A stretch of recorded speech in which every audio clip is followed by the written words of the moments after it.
Saudara, pemerintah Iran resmi mengonfirmasi Ali Khamenei tewas dalam serangan yang dilancarkan oleh Israel dan juga Amerika Serikat. Pertanyaannya, apa yang terjadi usai Ali Khamenei ini tewas? Saya akan coba diskusikan bersama dengan pengamat Timur Tengah Hasibullah Satrawi yang saat ini sudah tersambung lewat saluran Zoom. Mas Hasibullah, selamat pagi. Terima kasih sudah berkenan untuk bergabung bersama kami. Mas, kalau boleh ditanyakan analisisnya, what next setelah Ali Khamenei tewas dalam serangan Israel AS? Ya, sebelum menjawab pertanyaan Mas Reno, yang pertama saya ingin menyampaikan kabar berita duka atau turut berduka atas meninggalnya pemimpin tertinggi Ayatullah Ali Khamenei yang sebagai pemimpin spiritual, terutama di kalangan saudara-saudara kita yang mengikuti Syiah, ini tentu hal yang sangat besar sekali dan sebagai negara yang diserang oleh Iran dan Israel juga mempunyai makna apa namanya makna duka yang sangat mendalam sebagai simbol perlawanan, terutama juga karena beliau meninggal ini sudah terkonfirmasi oleh Iran pada saat serangan pertama dilakukan belum nyampe 24 jam. Sejauh yang kita ikutin, serangan kemarin dilakukan pagi waktu setempat atau kurang lebih siang waktu Indonesia, dan sekarang kurang lebih baru jam 9 waktu kita, atau kurang lebih sekitar 20 jam setelah serangan pertama dilakukan. Kemudian tokoh sentral, tokoh tertinggi, tokoh yang paling karismatik di Iran sudah dikonfirmasi meninggal dan wafat gara-gara serangan yang terjadi dan dilakukan oleh Israel dan Amerika kemarin. Nah, tentu saja secara politik ini kalau saya mengamatin kenapa ini terjadi, sebelum menjawab pertanyaannya Mas Reno, ini saya melihat ada celah di dalam sistem pertahanan Iran dan proksi-proksinya, karena kalau kita lihat dari perang yang sebelumnya terjadi di antara Israel dengan Hizbullah, itu juga suasananya agak mirip dengan yang terjadi hari ini. Cuman waktu itu kita mengira ini terlalu cepat karena Nasrullah sebagai pemimpin tertinggi Hizbullah sudah berhasil dilumpuhkan oleh Israel itu kurang lebih 10 sampai 12 hari setelah serangan di bulan September 2024. Jadi ini saya melihat celahnya sama, malah dibanding terbunuhnya Nasrullah menurut saya jauh lebih mengejutkan, karena sekali lagi ini bahkan tidak sampai 24 jam dari serangan pertama dilakukan oleh Israel dan oleh Israel dan Iran. Dan Kenapa tadi Pak Hasibullah mengatakan ini hal yang mengejutkan? Apa efek kejutnya apa? Unsur kejutnya apa? yang pertama, mestinya sebagai pemimpin tertinggi, sebagai pemimpin yang paling karismatik, tentu Ayatullah Khamenei akan mendapatkan perlindungan yang paling maksimal, ya, yang artinya tidak akan mudah dijamah, tidak akan mudah disentuh oleh musuh gitu. Tapi sekali lagi ternyata ini belum nyampe 24 jam pemimpin tertinggi Iran yang mestinya dapat pengamanan paling paling ketat, paling kuat, itu justru sudah berhasil dilumpuhkan oleh Israel dan Amerika. Bahkan seperti yang saya sampaikan, kalau dibandingkan dengan proses terbunuhnya Hasan Nasrullah di Hizbullah, ini jauh lebih cepat karena Hasan Nasrullah masih 10 sampai 12 hari hitung-hitungan saya waktu itu. Tapi ini tidak nyampe 24 jam. Kemudian pemimpin tertinggi sebuah negara berdaulat yaitu Iran yang juga menjadi ketua, menjadi poros utama daripada kelompok perlawanan selama ini ternyata sudah dilumpuhkan di dalam waktu tidak sampai 24 jam. Dan saya melihat Hmm.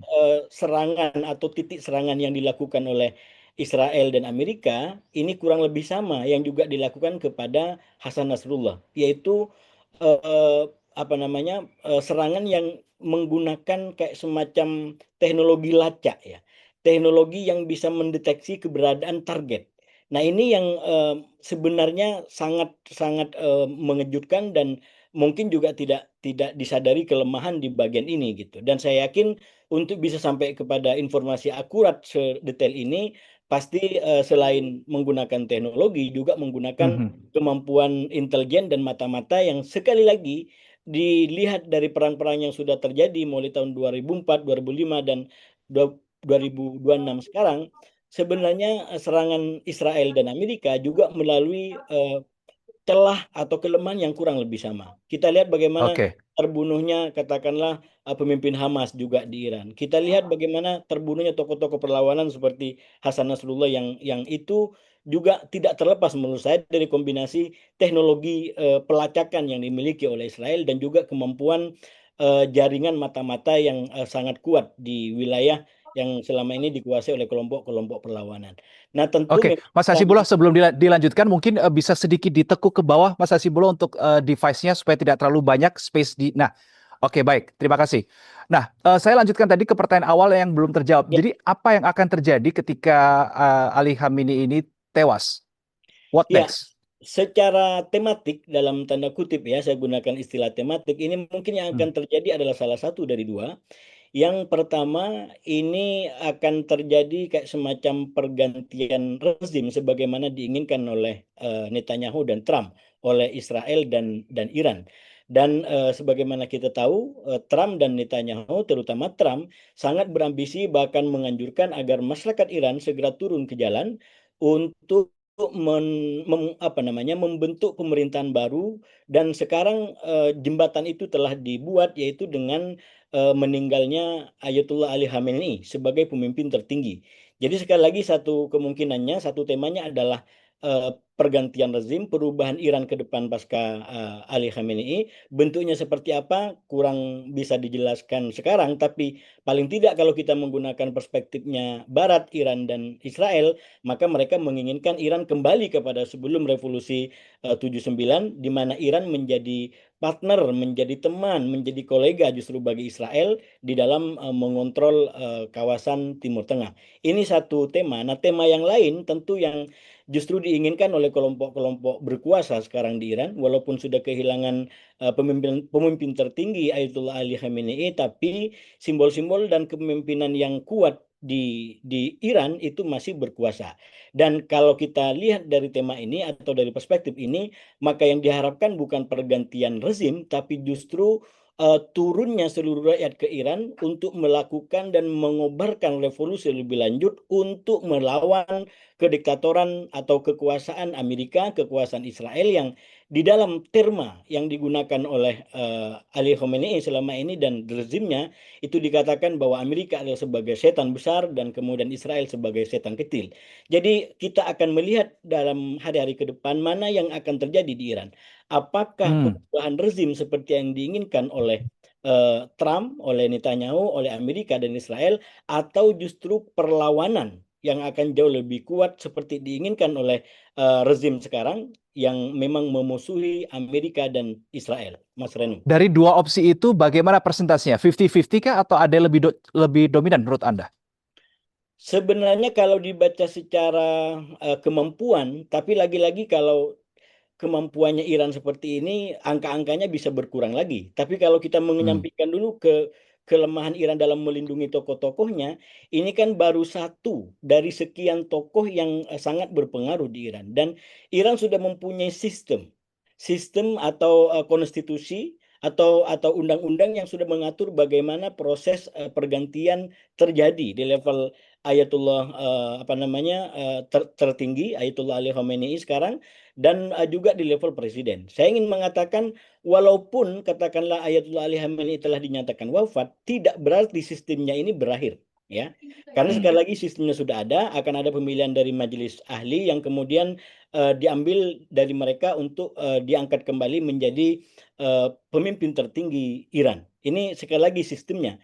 Tapi sekali lagi kalau ini dimasukkan dengan unsur kelemahan Iran melindungi tokoh-tokohnya, maka seberapa banyak pemimpin diangkat kembali kalau kemudian cara perlindungannya tidak diperbaiki, maka itu sama dengan juga akan menghancurkan, merontokkan kekuasaannya Iran kembali, Iran yang di bawah rezim sekarang gitu. Bahkan Trump sudah menyatakan dia tahu persis siapa kira-kira yang akan menjadi pengganti daripada Ayatullah Ali Khamenei. Nah, artinya apa? Kalau itu dilakukan, maka juga sangat mungkin serangan-serangan serupa ditargetkan kembali untuk membunuh tokoh-tokoh Iran pengganti daripada Ali Khamenei. Jadi ini Oke, satu keadaan yang menurut saya akhirnya mungkin seperti yang disampaikan Mas Reno itu adalah 50-50 paling paling adil ya untuk menjadi Iran baru pasca pasca Ali Khamenei ini, atau justru ini menjadi pengukuhan kembali bagi rezim Iran sekarang yang memang memusuhi Israel dan Amerika. Terakhir, Mas Hasibuloh, apakah dengan tewasnya Ali Khamenei dengan sudah dikonfirmasi oleh pihak Iran, serangan Israel dan Amerika otomatis berhenti? Ini sebenarnya kan dilakukan sudah beberapa jam yang lalu. Berita tentang meninggalnya Ali Khamenei sudah dikatakan beberapa jam lalu. Bahkan 2 jam lalu ya saya breaking di salah satu TV sebelah itu sudah Trump sudah declare bahwa Khamenei meninggal. Nah, Hmm. artinya apa? Kalau kita baca dari situ sebenarnya intensitas serangan nggak menurun. Sampai kurang lebih 20 jam sekarang pasca serangan kemarin ya itu serangan dari kedua belah pihak itu semakin membabi buta. Kita lihat serangan Iran misalkan itu berhasil menyasar tempat-tempat di Tel Aviv, bahkan banyak tempat juga di Arab-Arab Teluk, di pangkalan-pangkalan militernya yang itu menunjukkan bahwa kemampuan persenjataan Iran, kemampuan respon Iran tidak menjadi lemah gara-gara meninggalnya tokoh-tokoh kuncinya. Jadi sekali lagi itu menandakan bahwa memang sistem di Iran sudah berjalan dengan sangat kuat. Dan kita lihat juga dari sisi Israel dan Amerika bahwa Trump mengatakan bahwa dia akan serangan-serangan intensif akan terus dilakukan ke depan atau paling tidak sesuai dengan keadaan dan kebutuhan yang ada. Mas Reno. Oke, baik pengamat Timur Tengah Hasibullah Satrawi, terima kasih untuk waktunya berdiskusi di kesempatan kali ini. Kita akan nantikan bagaimana perkembangan terbaru di Timur Tengah. Nanti kami akan kembali ke Anda, Mas Hasibullah, jika memang ada sesuatu yang terbaru dari Timur Tengah. Terima kasih untuk waktunya. Selamat pagi. Selamat pagi, Mas Reno.